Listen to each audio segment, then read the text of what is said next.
So, big question of the day. Where's all the toilet paper? My precious. Stay away from my toilet paper. So, where is all the toilet paper? Why don't we have any toilet paper? Those goddamn hoarders, huh? They're just hoarding all the toilet paper. No, it's not hoarders. People think that hoarders are the reason we don't have any toilet paper, and it's actually not true. The reason we don't have any toilet paper is your fault, and your fault, and your fault, and your fault, and your fault. It's all your fault. Everybody. You're all using 40% more toilet paper than you normally use. And the toilet paper industry is one that's not designed for an sudden, huge increase in the amount of toilet paper being used. You see, toilet, sorry, toilet paper has an interesting problem. It's a low-priced, relatively speaking, commodity that is bulky. So it takes up a lot of space. Okay, you buy your average 50 roll pack of toilet paper. It's this freaking big. Okay, but it sells for you know what 30 bucks. Okay, so it's a low priced, razor thin margin product that takes up a tremendous amount of space. It's hard to compare it to something like, I don't have any handy, but it's hard to compare it to something like a can of food or a jar product, because this is a lot more dense than this. So I can fit a lot more of these on a truck than I can cases of these on a truck. When you go to the store to buy honey, you buy one bottle of honey. When you go to the store to buy toilet paper, you buy 20, 30, 40, 50, 100 rolls at a time. I don't buy it in less than 96 roll cases because I refuse to pay a lot for something I'm flushing down the toilet. So you see it on the news, people hoarding, buying toilet paper, scalping. That's not where the toilet paper's going. Those people have anybody who's trying to hoard toilet paper is going to have the same problem that the industry has. It's a very cheap, bulky item that takes a lot of space. After one or two trips to Costco filling up their truck, they're going to run out of space for where they're going to put this toilet paper. Okay? So anybody who's hoarding was filled up within a week. But you still can't get toilet paper.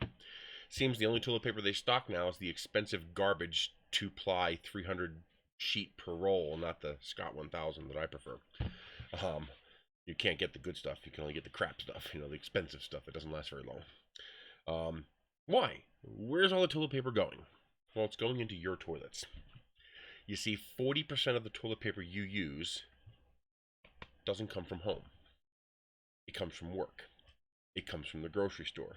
It comes from the movie theater. It comes from the mall. It comes from the park. It comes from the rec center. It comes from the gym.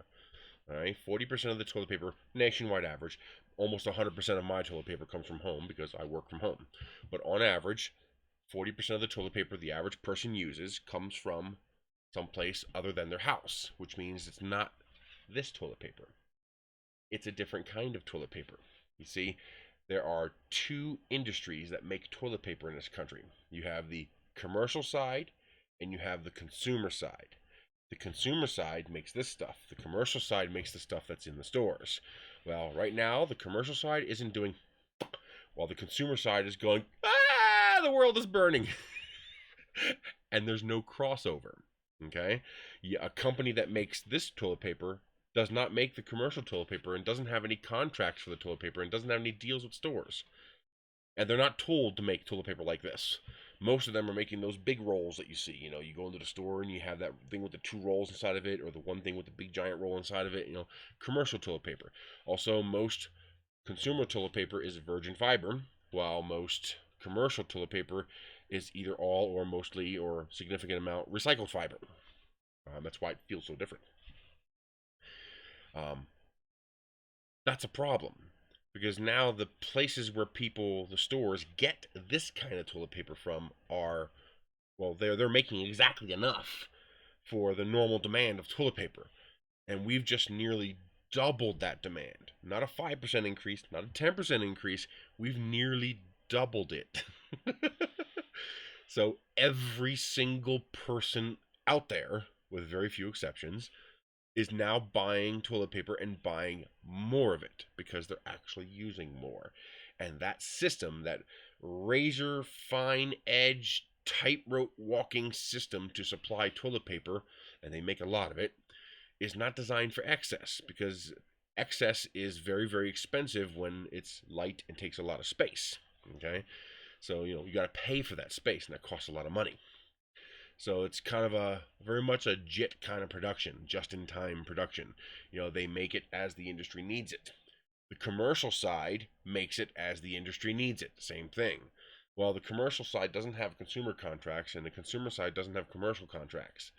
So now we have all this excess toilet paper on the commercial side and this shortage of toilet paper on the consumer side, and they don't know exactly how they can cross these over and make them work.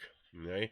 I mean, are you going to go to the store and buy toilet paper that you don't think feels right, that's going to not fit on your toilet paper rolls? I don't know. On top of that, there's no contracts. There's no distribution set up to handle that. Remember, these companies don't intermingle. A lot of these companies, they do one or the other. So the company that makes that commercial toilet paper roll has never made consumer toilet paper roll, and they have no contracts set up to make that toilet paper. They have no distribution set up. So the stores have no way to buy it, and they have no way to ship it. They got to figure all that out. But they have to figure it out in such a way that's not going to leave them holding the bag when the crisis is over and we all go back to work and we're using commercial toilet paper again for 40% of our needs. Because then, their razor thin margins go, and you see companies go bankrupt. I mean, that's happened in other industries. There's a guy in Texas who makes the masks that we need for our hospitals. He refuses to ramp up production to make all these excess masks, because the last time he did that, the moment the crisis was over, everybody voided their contracts with him, and he was stuck with millions of dollars in debt. Almost put him out of business, because they all went back to China to get their stuff once the crisis was over. So a similar thing would happen here if they just said, okay, let's crank it out and cross ship, and then they put all this money into infrastructure to do that, and then we go back to normal. Well, if they haven't paid for all that cross-ship compatibility and production, you're going to see companies go out of business because they'll have debts they can't pay. So they are trying to figure it out. They're trying to figure out how they can take this excess here and this shortage here and make them work together. And these people are trying to figure out how much can we crank out without putting ourselves out of business in 2 months. So it's not hoarders. Nobody's hoarding the toilet paper. That's a myth. It's an urban legend. It doesn't really happen. There's just a few cases you see on TV of people who are thinking they're going to get rich.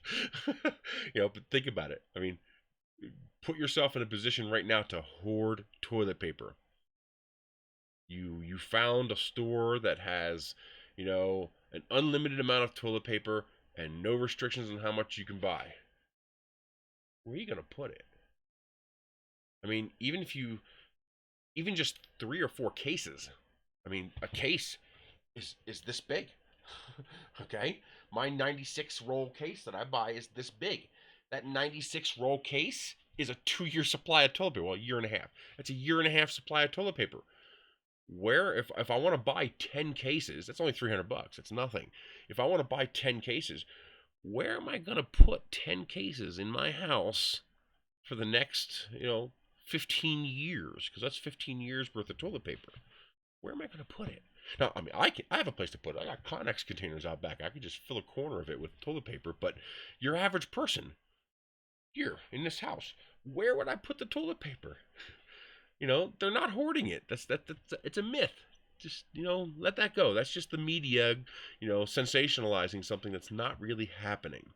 What's happening is we're all using twice the amount of toilet paper we normally used in an industry that has no capacity to double the amount of toilet paper they can make and ship. They just can't do it.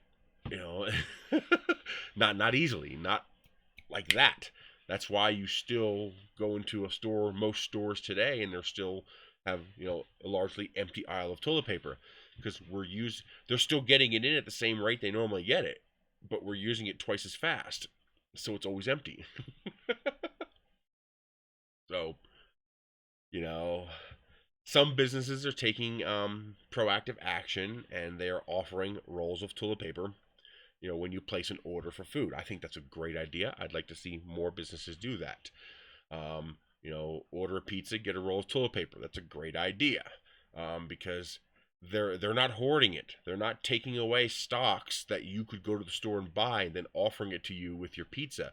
Their stocks come from a completely different supply chain on the commercial side that has no impact whatsoever on what Walmart or Smith's or Albertsons or Myers or whatever carries. All right, so when that business says we're going to give you a roll of toilet paper, the owner didn't go to Costco and scalp a whole bunch of toilet paper so he can offer it with his pizzas. He has easy access to toilet paper because it's a completely different supply chain. Okay, and he's just offering a benefit, and I think that's a great idea. I'd like to see more businesses do that. Hell, McDonald's do that. Order $15 at McDonald's and get a roll of toilet paper. People would love it. You'll get more business. You'll keep your employees employed. It's not a bad idea because that's a supply chain that's not going to disrupt or harm your consumer supply chain because it's a completely different supply chain. It's like like the consumer toilet paper comes from Mars and the commercial toilet paper comes from Venus. Mars has run out, but Venus has no way to give you the toilet paper because it's a different kind of toilet paper. It's a different kind of market. It's a different kind of contract. It's a different kind of industry. It's different production, different factories. They're totally separate. There's really very little intermingling between those two systems. You should actually look it up. I'm trying to find it again. I found a great article that actually explains all this, and it's fascinating. But what I can tell you is that your neighbor isn't hoarding the toilet paper. Okay, there's no army of hoarders out there hoarding all the toilet paper. Sure, there's going to be a few here and there who are going to buy 5 cases, and it's going to sit in their house, and they're going to use it twice as fast as they normally would because they're using it twice as fast because all of our businesses are shut down. People are staying home, which means you're using your own shitter more. um, but yeah, don't be upset. Don't think conspiracy theories of hoarders. It's just a quirk of this industry and how this industry works that there's just no way for them to be prepared for this kind of an event. There's nothing they can do. There's no way they can afford the billions of dollars it would cost to warehouse double the nation's normal supply of toilet paper for the 2, 3, 4 months that this crap might go on. There's no way to do that. I mean, you stockpile that much toilet paper, good luck keeping the rodents out of it. All right, so it's just there's no way. It's just the way it is. We just have to work within that system, be friendly to our neighbors. If you have a bunch of extra, I haven't bought a single roll of toilet paper since 2018. Maybe beginning of 2019. I mean, I had 400 rolls of toilet paper. Okay, they had it really, really deep discount. It was like $35 or $32 for 96 rolls. And then the local grocery store in New Jersey had the Scott 1000 32 roll. Came with 32 or 27 or 32 in a pack for like $10.98. That's like 40 cents a roll for Scott 1000. So I bought a lot of toilet paper, and that's what I do. That's why I have so much canned goods. Most of these canned goods are 3, 4, 5 years old. This stuff isn't new. That stack over there is new. I bought that like 4 months ago. If you don't replenish your stock, you eventually run out. Right? So how do you not pay full price? You buy enough to make it to the next sale, so you never have to pay full price. So when I saw that kind of a deal, and it was the first time I saw that kind of a deal, I bought a lot of toilet paper. Okay, and the family stole about half of it, so I came here with about 180, 200 rolls of toilet paper. I've got 3 of these with 16 rolls each. That's 48 rolls there. Plus I have a case of I think a case and a half of 96 rolls. It's one case, 96 rolls in a case, and it's the 1,000-sheet single ply. So I don't need to buy toilet paper, so I don't. There's no reason for me to go and take a pack off the shelf that someone else who needs it could buy because I have plenty. I've got enough to last me another year, year and a half at least. So there's no reason for me to go out and take toilet paper, especially because I don't want to pay that price. I'm cheap, so I'm not paying full price. I'll wait till this mess is over, and I'll wait until we get a sale again on toilet paper, and hopefully the manufacturers will overproduce a little bit, And after this mess is over, and they'll have a nice big sale to get rid of their extra stock, and I'll buy another 200 or 300 rolls to replenish my stock. But that's it. It's not a conspiracy. It's not hoarders. It's not scalpers. It's not people being douchebags. There's a few of them out there, of course. There always will be, but those people are minor. They are a blip on the radar of our toilet paper issue. The issue is we're using twice as much as we were a month ago in a system not designed to provide twice as much. And there isn't enough profit margin, and the product is too big and bulky for them to just stockpile, an excess of it like that. You just can't do it, especially when 300 million people are suddenly using twice as much. That's a lot of rolls of toilet paper. You go from needing 150 million rolls a week to needing 300 million rolls a week. It's like, how do you make that many? So that's it. Just wanted to let you guys in on the insider secret of the industry for toilet paper. It's not the conspiracy people think it is. It's just we're all staying home, so we're all using more toilet paper. That's it. You guys have a great day. Don't forget to check out those links down below, and I will see you in the next video. Don't use your cat to clean your bum. I know, they're self-cleaning, but no, that's me. Don't do that. My sister's yelling, don't use the cat. If you see your neighbor going scrunch, scrunch, scrunch across the lawn, you know he's out of toilet paper. Yeah, he's out of toilet paper. Leave him alone. Don't look the other way. Check out Naomi's video on installing a bum gun. I love that bum gun. That's great. Basically a bidet. You can buy for like $40. You can get a handheld one. You unplug your toilet's hose. You put the T in. So now you plug the toilet back in. You plug the bum gun back in, and you have this little handheld, basically sprayer like you have on your sink. Okay, and you use that to clean up, and then you minimize how much toilet paper you need.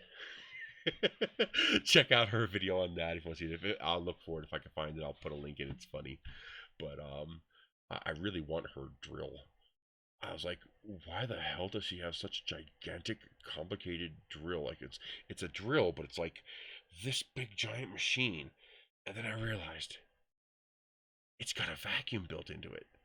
That little thing around the head of the drill is to suck up the debris when you're drilling through concrete and tile and stuff like that. And it's a hammer drill too. And it sucks it up into it, so it's got a built-in vacuum cleaner. I was like, that's a cool idea. You ever do drywall and see how much of a mess you make? That's a great idea. I'm going to have to look into one of those. So I'll see you guys later. Don't be too mad. If you want a toilet paper necklace to say you survived the toilet paper apocalypse, I've got them. You can go on Thingiverse. I show you how you can print your own little roll of toilet paper, stuff like that. It's fun. You guys have a great day.